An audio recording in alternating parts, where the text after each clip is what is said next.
YouTube gaming community? It's Willgram13. Got some new stuff, old and new. Some pretty good stuff I picked up this week. Some pretty rare stuff, and you know, stuff that I don't usually find. So let's get started. Start out with the old stuff. Goodwill. God, Goodwill had a stack of Nintendo games that I bought. Let's see, 1, 2, 3, 4, 5, 6. Not this one. 5 Nintendo games. I got them each for $1 a piece. Some I didn't have.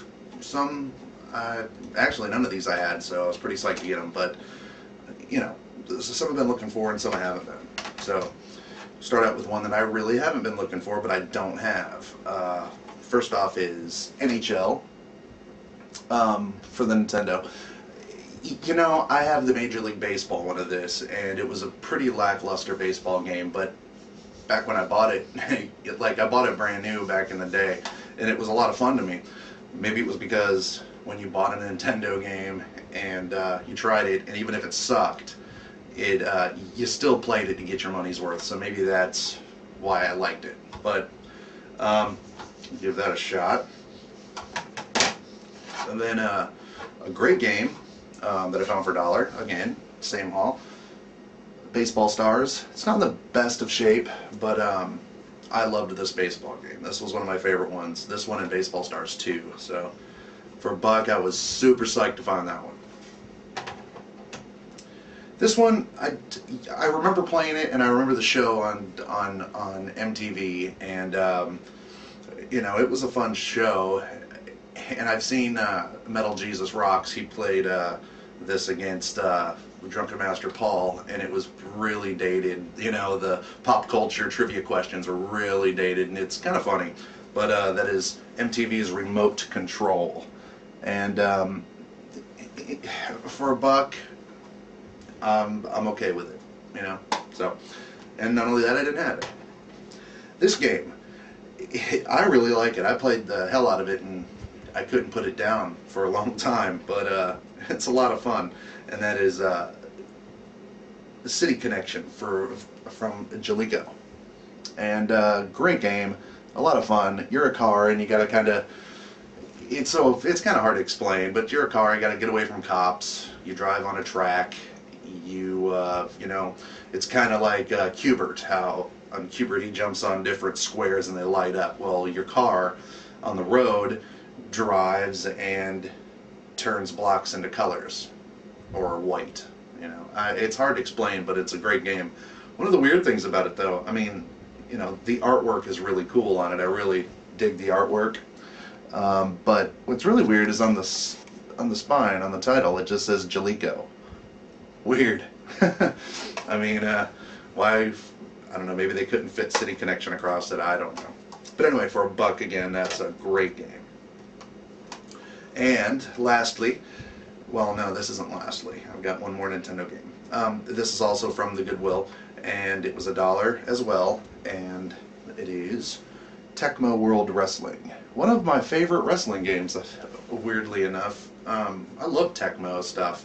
Tecmo, you know, their football and their baseball, and hell, even their basketball is fun. The wrestling, not too much different. It's kind of on the same lines as Nintendo's Pro Wrestling, so, but a lot of fun. Excuse me, a lot of fun and a good game. This is actually from eBay, and I ordered this damn game.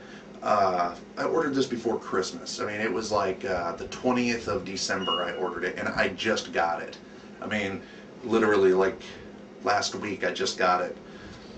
Mind you, the seller isn't getting great feedback, but I love this game, and I bought it for $5. It's Section Z, Capcom game. It's one of the Capcom launch games, but one of the first Capcom Generations game for the Nintendo. And it's basically a side-scroller shoot-'em-up, and you can turn directions. You can either shoot forward or flip directions to shoot back. A lot of fun. Great game. Alright. Those are the Nintendo games. So here's some Nintendo 64 games. These ones, Bart at Artcraft hooked me up on this one. He's a buddy of mine, and he told me about a place that's near our town, you know, that had a bunch of Nintendo 64 games. These were two that I snatched up from there. This one was a lot of fun. It's called Extreme G XG2. It's by Acclaim, and it's a racer, kind of like a battle racer. I bought that for $2, and I've never seen it or heard of it. I did play it, and it's like an anti-gravity. You're on these kind of Tron-looking motorcycle type deals, but it's a lot of fun. I was happy to find that. And then this one, it's not in the best of shape. It has a lot of sticker damage, and but Luke Morris one just did a playthrough video of this, not a playthrough, but just, you know, a let's play video, I guess. And I was shocked to find this. I found it before he did that, but great game. It's a shoot 'em up called Star Soldier Vanishing Earth. The label is vanishing, which I find pretty ironic, but great shoot 'em up for the, you know, there wasn't many for the Nintendo 64, but this one is awesome. I highly recommend this, and go take a look at Luke Morris's video on this. I'll put a link down in the description. Next, found a couple Genesis games. These were from the Salvation Army. This is a sports game, but, you know, and I've always said on my videos that this is I'm not a big NBA fan, not a big basketball fan, you know. Which is weird. I'm like 6'4", and I'm no good at basketball, you know. Height does not matter. But not only that, I'm white and I can't jump. Watch. I just tried jumping. But anyway, this one was cool to me because in '94, basketball was kind of cool to me then. You know, my favorite team, the Detroit Pistons, had, you know, Elijah Thomas and you know, Dumar and Rodman, and they had a big rivalry with the Chicago Bulls, and that was when basketball was basketball to me. You know, there was Michael Jordan, Pippen, Horace Grant on the Bulls, and it was a lot of fun back in the early '90s basketball. So I was happy to find this. It's in perfect condition. I mean, you can't find a better condition game. Too bad it's a sports game, but it's complete, and I really don't think it's been played that much. So, NBA Showdown '94. What? This was $2. So was this, and this one has the tag on it still. But for $2 at Salvation Army, right next to this one, was SpiderMan. And of course, SpiderMan has been played, but it did come with the manual and what have you.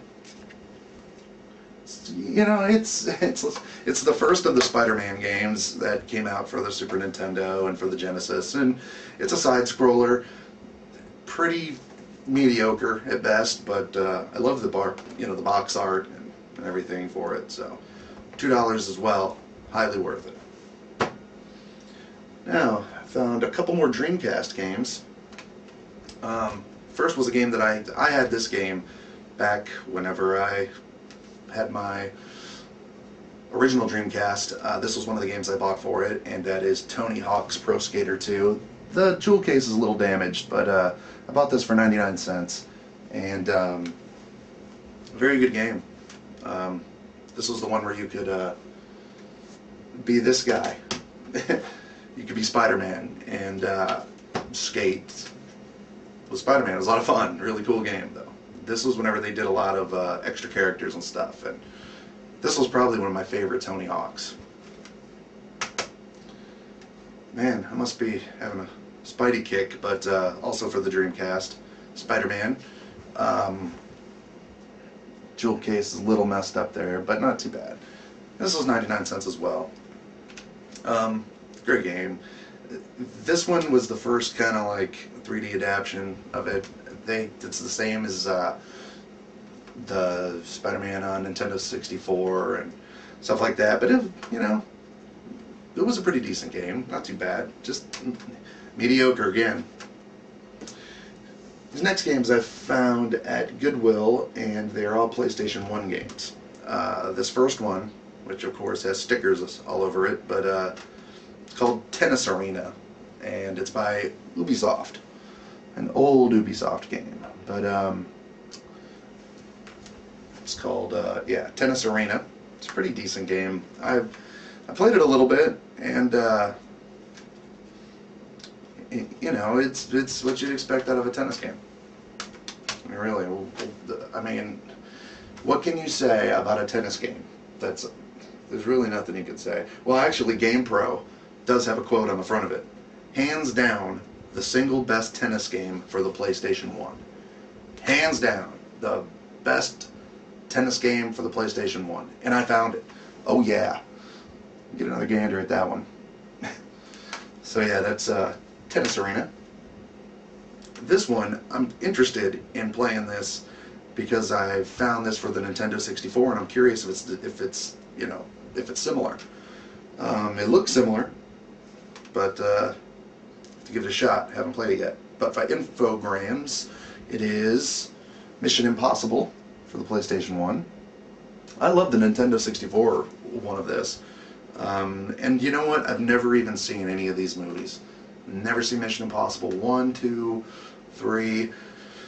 The new one, I've never seen it. It has nothing to do with anything except for I've just never seen them. I've never seen a Harry Potter.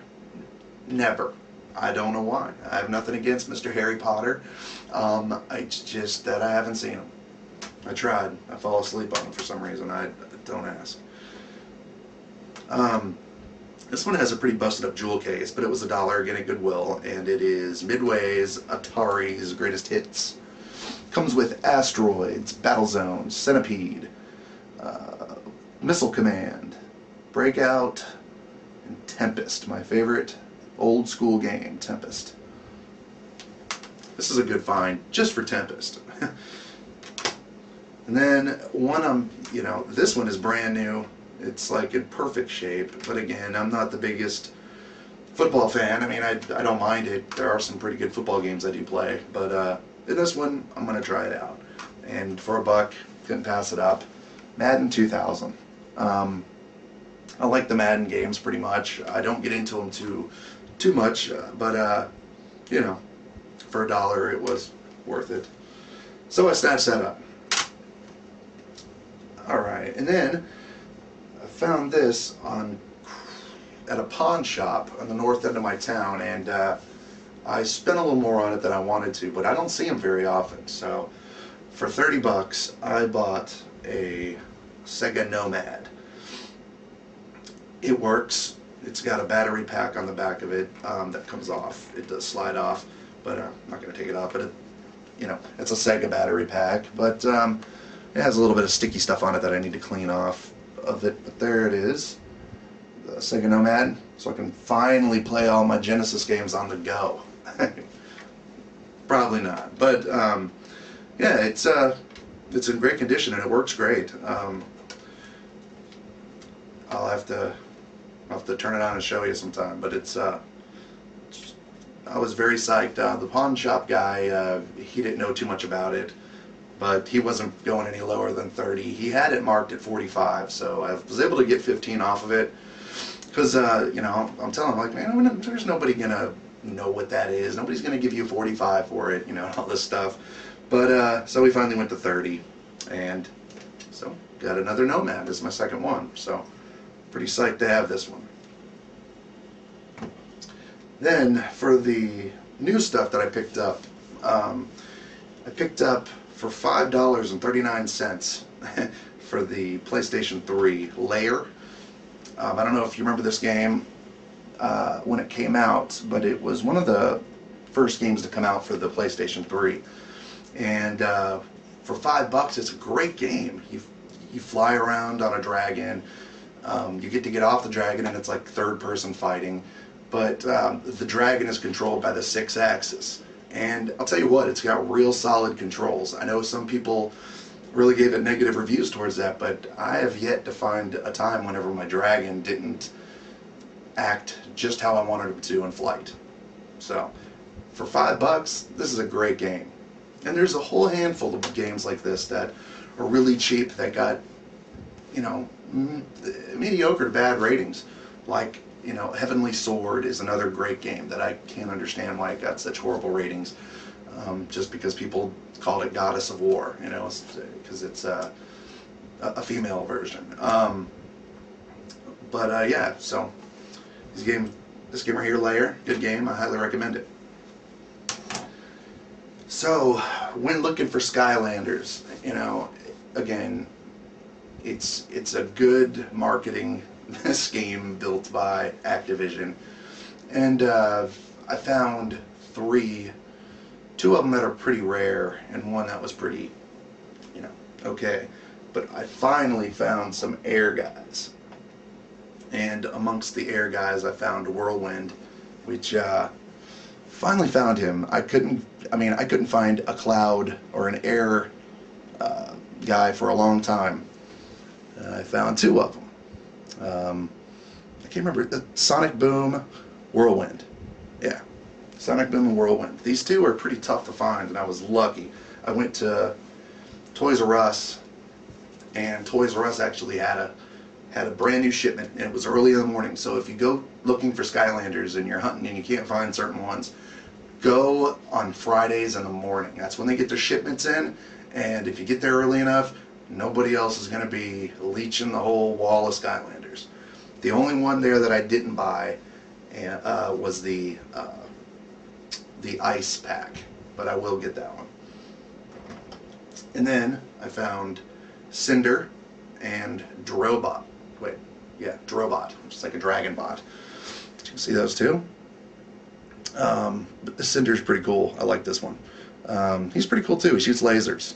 They're both pretty cool, actually. So, I was pretty psyched to find those Skylanders. Other than that, that's all I found this week. Usually I find a lot more, but I didn't this week, so I'm going to have to keep my eyes open a little better. But this stuff right here, I was pretty psyched to find, especially the Nintendo games. They are out here in the wild, but usually I come across the same batch, you know, the same Mario and Duck Hunt, the same, you know, Super Mario Brothers 3. I don't find a lot of the rare ones like Section Z or Tecmo World Wrestling or City Connection. You know, I don't typically find those, so it was really refreshing to find those, especially at a Goodwill, just sitting there waiting. It must be my demographic, which I talk about a lot, but I don't think there's anybody down here right now in my area collecting a lot of retro games and that kind of stuff. So I'm pretty lucky with that. I know there's a lot of other guys who have a lot of competition in their hometowns when they're trying to find games, and that's pretty frustrating. I definitely understand the frustration behind that. But anyway, I'll have some more coming at you. Thanks for watching. Thanks for supporting and subscribing. Take care.